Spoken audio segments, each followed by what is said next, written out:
반갑습니다. 붓다의 복과 지혜입니다. 오늘도 부처님의 가르침을 되새기는 귀한 시간을 함께하게 되어 감사합니다. 우리가 이 세상을 살아가며 마주하는 모든 어려움과 시련 속에서도 자비와 공덕을 쌓는 것이야말로 진정한 불자의 길임을 배웁니다. 특히 오늘은 현장 스님께서 노스님의 병을 간호하며 얻으신 반야심경의 가르침을 통해 우리 삶 속에서 진정한 공덕과 깨달음의 의미를 함께 살펴보고자 합니다.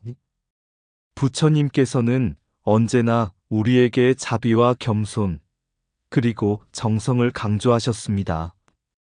병든 자를 돌보고 어려운 이들에게 손을 내미는 것이야말로 우리 안에 자리한 참된 불성을 꽃피우는 길입니다.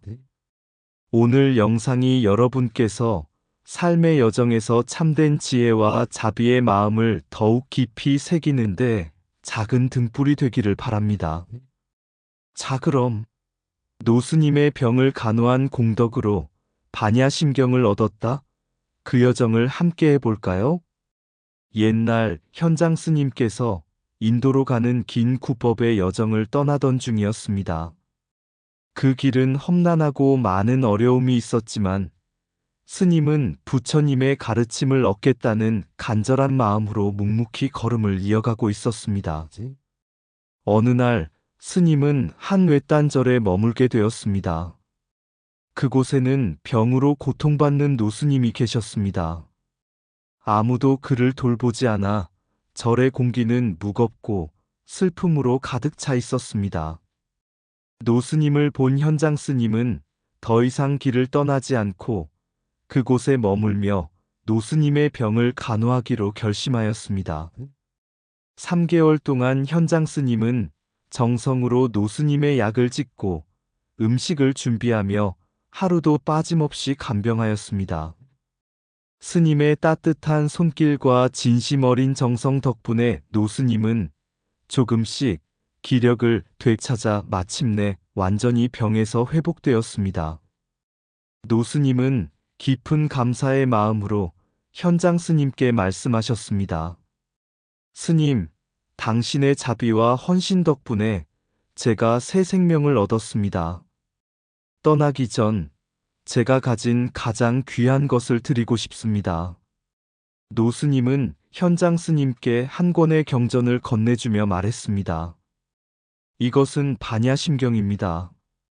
길이 어렵고 고달플 때 이 경전을 읽으며 마음을 다스리십시오.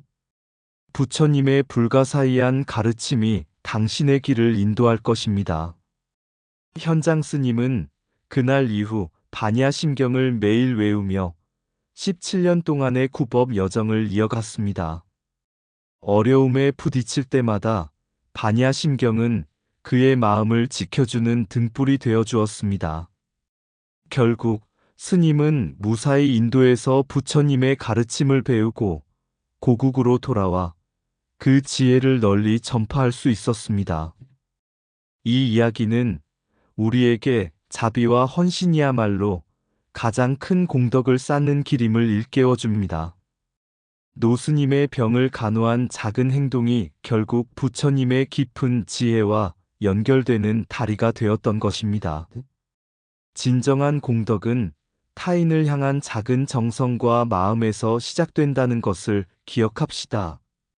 현장 스님께서 구법의 길을 떠나던 때는 고난과 시련이 끝없이 이어지던 시기였습니다.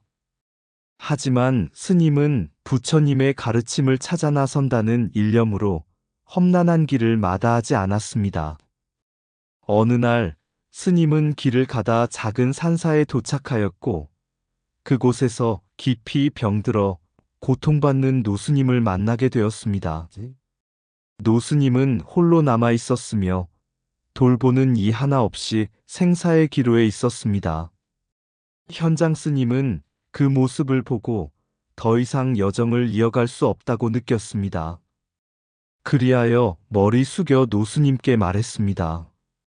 제가 구법의 길에 나선 것도 부처님의 가르침을 배우기 위함입니다.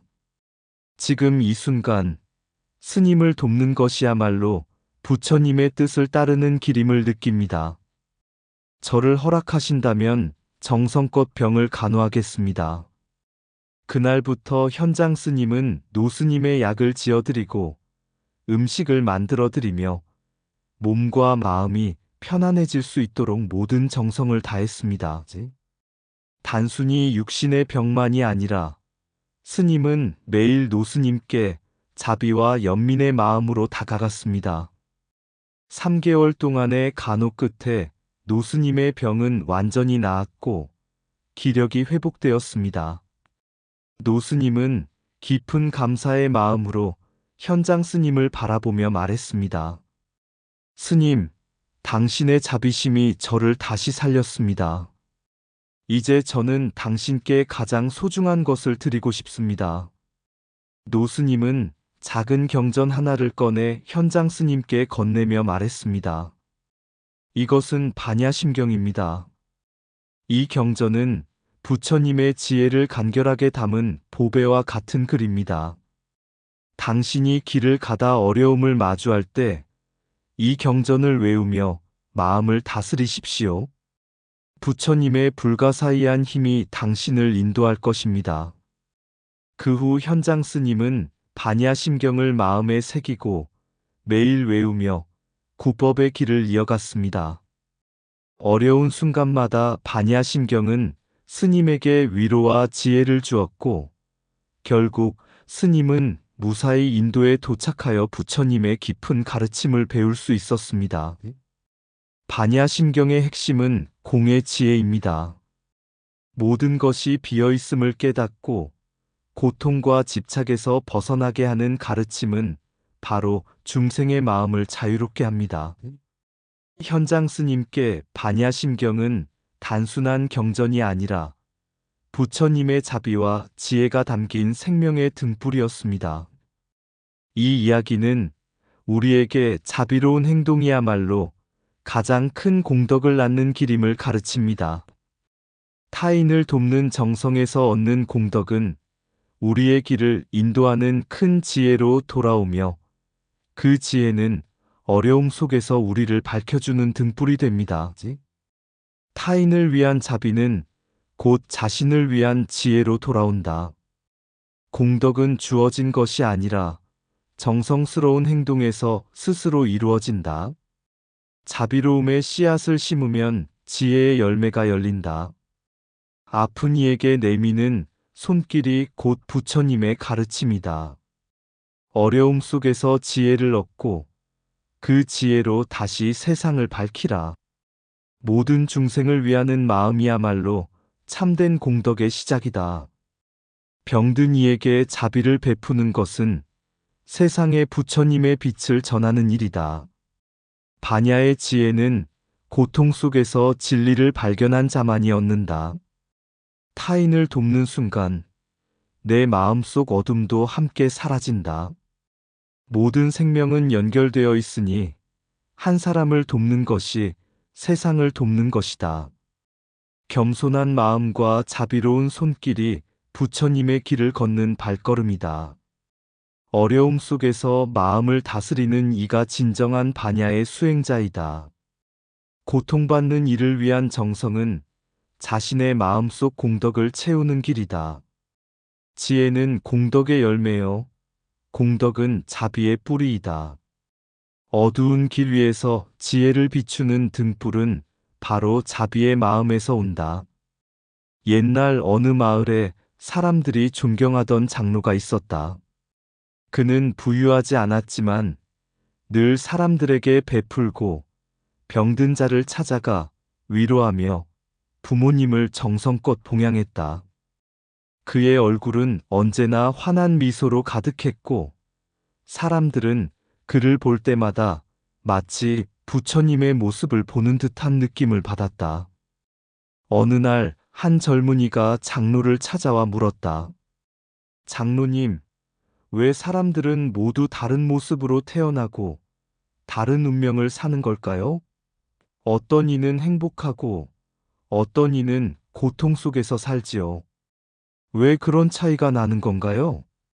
장로는 잠시 눈을 감고 미소 지으며 말했다. 젊은이여, 모든 것은 자신이 지은 업에 따라 결과가 나타나는 법이네. 그대에게 이야기를 하나 들려주겠네. 옛날 한거리가 있던 마을에서 두 사람이 태어났다. 한 사람은 아주 단정하고 아름다운 외모를 가지고 태어났고, 다른 한 사람은 얼굴이 추하고 사람들의 조롱을 받으며 자랐다. 사람들은 단정한 사람을 칭찬하고 따랐지만, 추한 사람을 멀리하며 업신여겼다. 추한 사람은 매일 밤 원망했다. 왜 나는 이런 모습으로 태어나야 했는가? 한날 밤, 그에게 한 현인이 다가와 말했다. 그대가 과거 생에서 지은 10가지 업이 그대의 외모를 결정지었다네.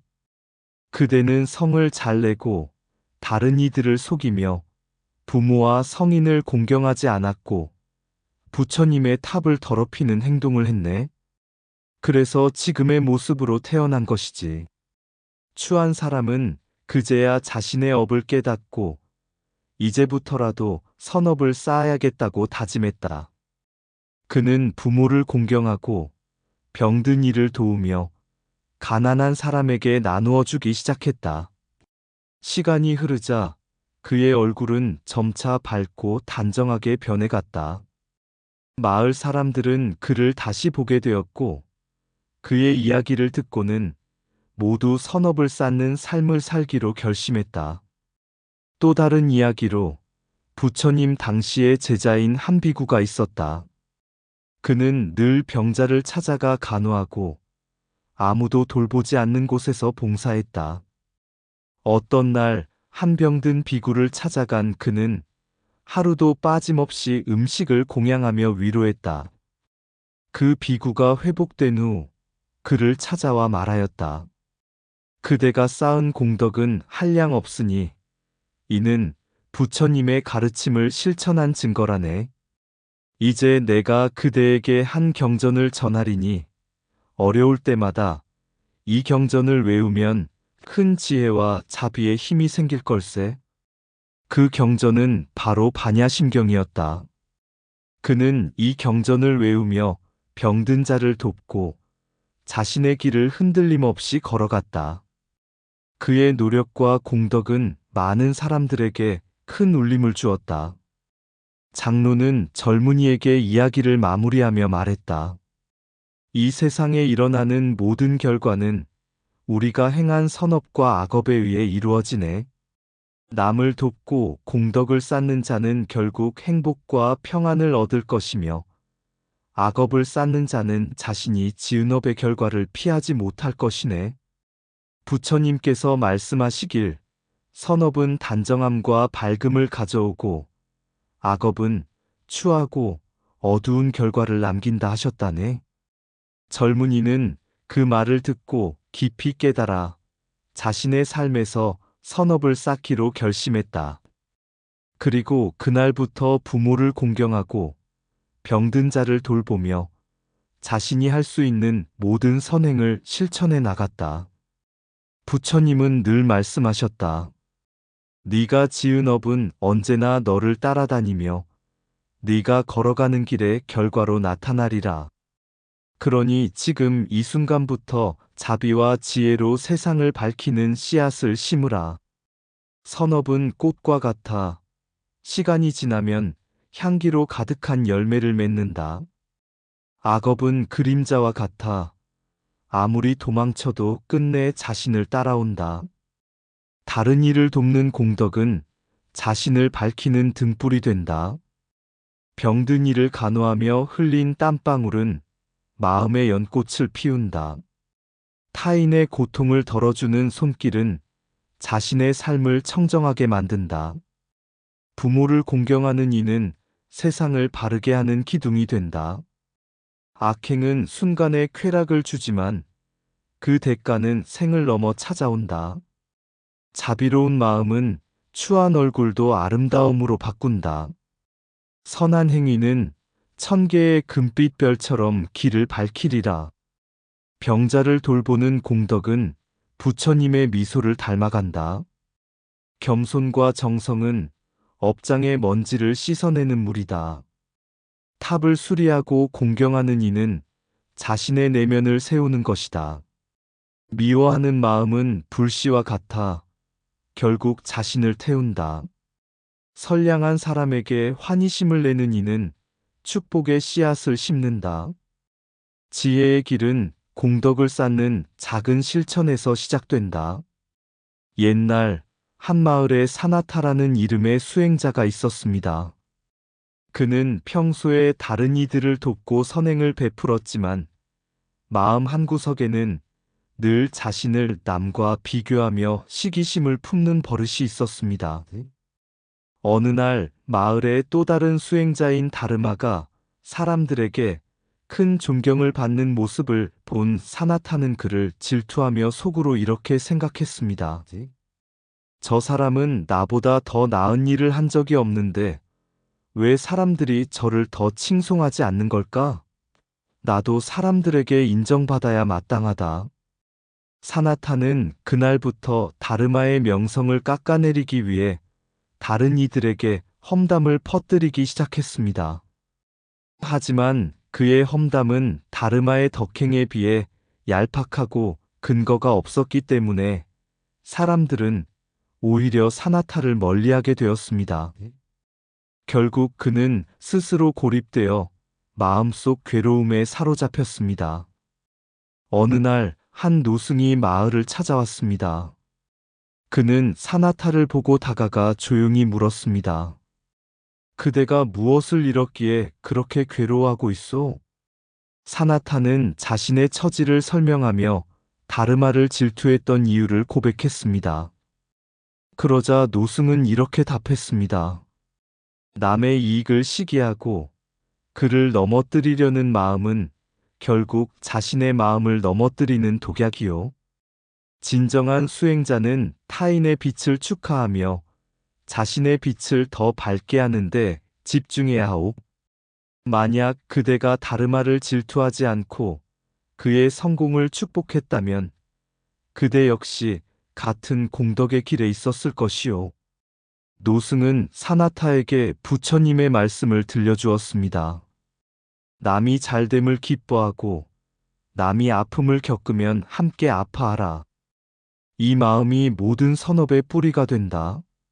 사나타는 크게 깨달아 다르마를 찾아가 용서를 구하고 함께 수행하며 사람들에게 봉사하기 시작했습니다. 그의 변화된 태도는 사람들에게 귀감이 되었고 그는 마침내 진정한 마음의 평화를 얻었습니다. 질투와 시기는 자신을 괴롭히는 독입니다. 타인의 이익을 시기하지 말고 그의 행복을 축하함으로써 자신도 복을 짓게 됩니다. 분노와 험담은 타인에게 해를 끼치는 듯하지만 결국 자신의 업을 더럽히고 고통을 가져옵니다. 부처님의 말씀에 대한 올바른 자세는 겸손과 정성입니다. 부처님은 모든 중생이 스스로의 빛을 발견하도록 돕기 위해 가르침을 주셨으니 이를 경시하지 말고 깊이 받아들여야 합니다. 올바른 마음가짐은 자비심에서 시작됩니다. 남의 고통을 덜어주고 남의 행복을 축하하며 사는 삶이 곧 수행의 길입니다. 질투는 자신의 마음을 태우는 불길이니 타인의 행복을 축하함으로써 그 불을 끄라. 남의 이익을 기뻐하면 그것이 곧 나의 공덕이 된다. 타인의 성공을 시기하는 마음은 자신의 성장을 가로막는 벽이다. 남의 고통에 기뻐하지 말라. 그것은 자신의 업을 더 무겁게 할 뿐이다. 분노는 순간의 불씨지만 그 결과는 영원한 재앙이 될 수 있다. 험담은 칼과 같아 남의 마음뿐 아니라 자신의 덕까지도 상처낸다. 질투하는 마음은 고통을 낳고 축하하는 마음은 기쁨을 낳는다. 타인의 빛을 축하할 때 내 안의 빛도 더욱 밝게 빛난다. 남의 행복을 응원하면 그 복이 나에게도 돌아온다. 부처님 말씀에 경외심을 품지 않는 자는 어둠 속에서 길을 잃는다. 질투는 마음의 독이고 자비는 그 독을 해독하는 약이다. 분노와 시기로 자신의 마음을 더럽히지 말라. 그것은 스스로의 업을 짓는 행위이다. 타인의 고통에 함께 울고 타인의 기쁨에 함께 웃는 자가 진정 수행자다. 내가 더 높이 오르려면 남을 끌어내릴 것이 아니라 남과 함께 올라야 한다. 부처님의 가르침은 자비와 겸손에 뿌리를 두니 이를 무시하면 참된 깨달음은 멀어진다. 옛날 어느 산속 작은 절에 한 스님이 살고 있었습니다. 그는 깊은 산중에서 수행하며 중생을 위한 기도를 멈추지 않았지만 가끔 마음속에서 질투와 시기심이 일어나 괴로워했습니다. 그 스님은 자신보다 더 많은 존경을 받는 이웃절의 스님을 보며 마음이 불편했습니다. 그는 깨닫지 못한 채 그 스님에 대해 부정적인 말을 하고 다니곤 했습니다. 어느 날 그 스님은 깊은 명상 중 환영 같은 꿈을 꾸게 되었습니다. 꿈에서 그는 자신이 언덕 아래에서 미끄러지며 발버둥 치는 모습을 보았습니다. 그때 언덕 위에 있던 다른 스님이 손을 내밀어 그를 잡아주려 했으나 그는 손을 뿌리치며 더 깊이 추락했습니다. 깨어난 스님은 이 꿈이 단순한 환상이 아님을 깨달았습니다. 그는 부처님께 절하며 자신의 마음속에 자리한 질투와 시기심을 고백했습니다. 부처님, 저는 어리석게도 다른 이의 이익을 미워하며 스스로를 낮추고 있었음을 이제야 알았습니다. 저를 용서해 주시고 바른 길로 이끌어 주소서. 그날 이후 스님은 변하기 시작했습니다. 그는 이웃절의 스님을 찾아가 진심으로 사과하고 자신보다 더 존경받는 이유를 배우기 위해 그의 곁에 머물렀습니다. 그는 점차 다른 사람들의 기쁨을 자신의 기쁨으로 여기게 되었고, 질투 대신 축복을, 시기 대신 자비를 품게 되었습니다. 몇 년 후, 그 스님은 부처님의 말씀을 깊이 이해하는 지혜로운 스님으로 알려졌습니다. 그의 마음은 더 이상 질투와 시기라는 가시로 찔리지 않았으며 모든 중생의 행복을 진심으로 축하하는 평온한 수행자가 되었습니다. 그는 제자들에게 항상 이렇게 말하곤 했습니다. 남의 빛을 빛나게 하는 자는 자신의 빛 또한 더 밝아지게 한다. 질투와 시기심은 나를 망가뜨릴 뿐 아니라 중생 모두의 행복을 가로막는 어리석은 행위다. 우리는 부처님의 가르침에 따라 서로를 돕고 축복하며 그 속에서 함께 해탈의 길을 걸어가야 한다. 질투의 불꽃, 마음을 태우고 시기의 그림자, 내 안에 서서 타인의 빛을 가리려 했던 어리석음, 이제는 자비로 씻어내리라. 남의 기쁨에 함께 웃고 그들의 고통에 함께 울며 내 마음속 평화의 길을 찾는다. 부처님 가르침, 내 안에 살아나. 자비의 손길로 모든 것을 감싸하느니 시기와 분노는 지나가는 구름, 축복과 기쁨은 내 마음의 향기, 부처님의 진리 내가 따라가니 모든 중생이 함께 행복할 길이 열린다. 내가 높이 올라가는 길이 아니라 모두 함께 올라가는 길을 따라 서로의 손을 잡고 나아가리라. 그 길 위에 부처님의 빛이 비추니 내 마음은 맑고 세상은 평화로워진다. 질투와 시기의 짐을 내려놓고 자비의 향기를 가슴에 품고 부처님의 말씀을 따라가며 진리의 길을 걸어가리라. 이상 붓다의 복과 지혜였습니다. 오늘도 복지 구족한 날 되세요. 구독과 좋아요는 붓다의 복과 지혜를 밝히는 큰 자비의 등불이 됩니다.